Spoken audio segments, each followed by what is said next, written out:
네, 발언할 분들. 왜냐하면 순서 잡으려고요. 네, 적었어요? 네. 지금 네, 이상휘 의원님 5분 드리세요.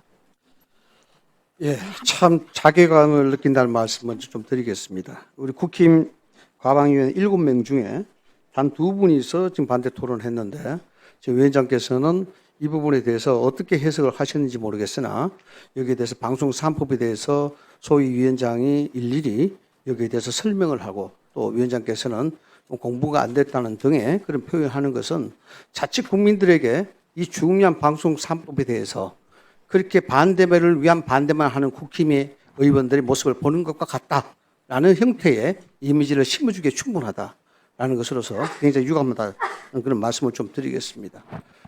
우선 이 부분이 저는 방송 3법에 오랫동안 방송계를 봐왔고 또 같은 언론 쪽에 송사를 하면서 보았습니다만, 이 방송 3법은 어떤 의미에 따지자 그러면은 이게 국민을 참칭하고 있으나 국민에게 방송을 돌려주는 것이 아니라 전쟁이 끝난 후에 전리품을 챙기는 것 같다라는 그런 생각이 좀 듭니다. 특정 세력에게 특정 정치 세력이 정권을 만들었으니까 그게 지분 주장하는 것이 아니냐라는 그런 생각이 참 많이 듭니다. 이런 것들은 그 특정 세력이 그것이 언론 노조든 민노총이든 방송의 공정성과 독립성을 위한다 그러면 그러한 경우의 수까지도 이 방송법은 하나하나 따져서 그 컨센서스를 만들어 가야 되고, 거기에 대해서 치열한 논쟁 끝에 만들어야 되는 것이 저는 방송법이다라고 생각이 됩니다. 아시는 바와 같이 언론의 보도는 많이 되었습니다만은 이미 이재명 정부가 탄생하고 나서 준사법권이 여러 가지 검찰청이라든가 해양경찰청이라든가 준사법기관들의 수사기관은 국가수사위원회라는 그런 형태의 틀로 들어가게 되어 있습니다. 그것을 안으로 만들고 있습니다. 이렇게 되면은 사법권이 행정부 속으로 들어가는 그러한 형태가 될 수가 있습니다. 또한 입법권은 말할 나위 없이 190석의 거대 야당 속에, 거대 여당에 잡혀있는 것과 똑같은 형태가 되는 겁니다. 즉 상권은 행정부의 수반인 이재명 대통령 하나만 일권의 독재로 갈 수 있는 그런 부분입니다. 유일하게 이것을 견제할 수 있고 유일하게 이 부분을 잘못을 비판할 수 있는 방송 언론은 특정 세력에게 넘어갈 수 있는 법으로 개정이 된다면 이것은 바로 독재적인 성격을 띨 수밖에 없는 그런 구조를 가지고 있습니다. 1960년대 백악관 출입했던 헬렌 토마스는 2013년 죽었습니다만 그 사람이 했는 명언이 있습니다. 우리가 대통령을 비판하지 않으면 대통령은 군주가 된다. 여기서 대통령만 이야기하는 거 아니죠. 특정 세력을 다 이야기하는 것이고, 방송이 가질 수 있는 언론성과 독립성, 그 독립성과 공정성, 국민의 알 권리에 대해서 최대한 노력해야 된다는 그 시사점이 분명히 있다는 것을 저는 말씀을 좀 드리고 싶습니다.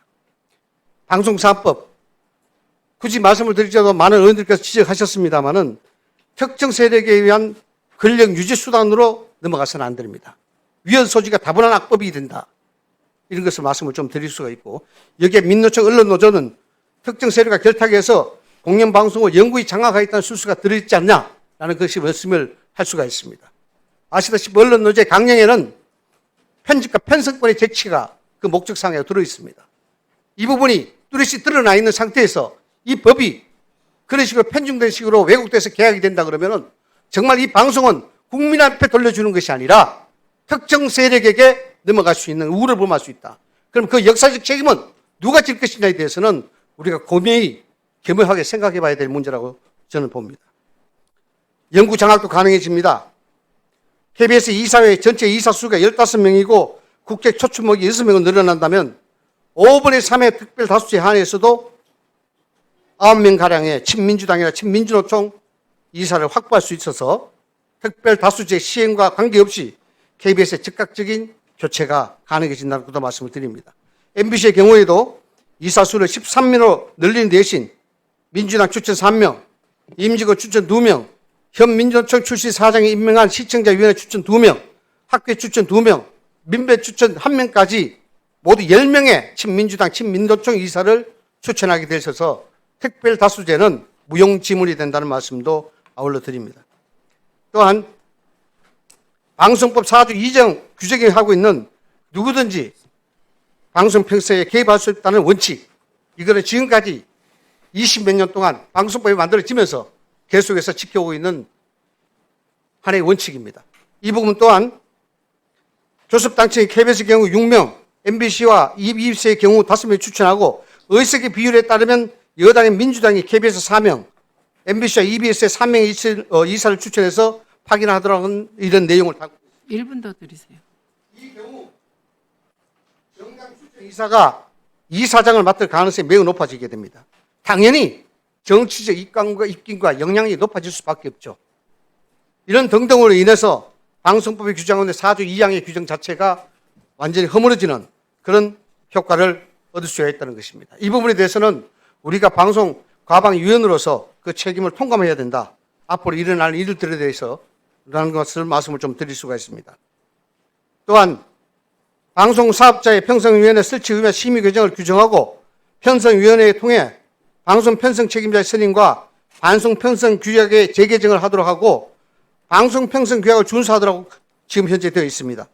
게다가 방송사업자의 재허가 재승인 심의에 있어서 반영하고 별칙 규정 및 과태료 규정을 통해서 의무이행을 담고 있습니다. 민주당 안을 통해서 관련 의무가 신설되는 대상은 텔레비전 방송 지상파 사업자 30개, 종합편성 PP 4개, 이런 경우 이 법이 시행이 되게 되면 방송이 가질 수 있는 운영의 자율성, 방송 사업자의 인사권, 경영권 침해 등이 부작용이 발생이 불가피하다 말씀을 드릴 수가 있습니다. 따라서 피해 경영, 민영 방송, 그 자유 침해, 과잉 입구의 소유주와 이사의 권한 및 주주 재산권에 대한 침해 소송하겠다는 것을 바로 말씀드립니다. 이상희 의원님. 이상희 의원님. 마세요. 아니 제가 공부하지 않고 왔다는 말은 한 적이 없습니다. 녹취록을 보니까. 그게 그 말이라니. 저는 그런 말을 한 적이 없습니다. 정정하겠습니다. 공부라는 단어 자체를 쓰지 않았습니다. 예, 2분 드릴게요. 조금 전에 이진숙 위원장께서 대통령